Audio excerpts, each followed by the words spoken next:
Жараткан Аллахка чек шүгүрлөр болсун. Мен намаз окуп, беш вак окуп, Аллага таянып эле жашап жүргөм. Бирок ата-энемден ушунчалык капачылыгым бар экен, аларды эстегенде ыйлай берет элем да, алардын капачылыгын жүрөгүмөн чыгара албайт элем. Жүрөгүм ушунчалык кобулжуп, ушинтип жашоодо өзүмдү ордумду таппайт элем. Өзүмдү жек көрөт элем, даже атымды айтылганымды жек көрөт элем да.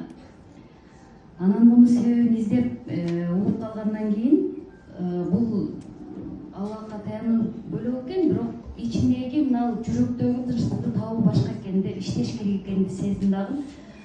Биринчи ошо Москвада Жаткан Айым менен жолугушуп, ошо трансформация курсун сатып алдым. Ошону менен иштеп, өзүмдү сүйгөндү, атымды сүйгөндү, мына азыр сиздердин алдыңыздарда дагы чыгып сүйлөгөндү үйрөндүм. Ушунчалык ыраазымын.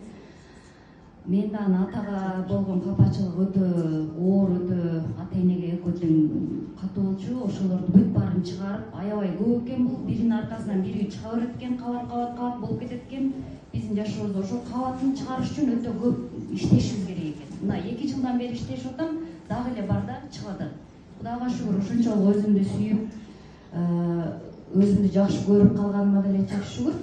Азыр эми удон да ийгиликтүү болгонго, адамда жашоомду ушунчалык жакшыртууга, азыр мисалы үчүн мен максат кой десем, мен парашюттан секирейин, вертолетко чыгайын деген ушундай бир необычный максаттарды коюп атам. Ошого андай мурда ойдо деле жок болчу.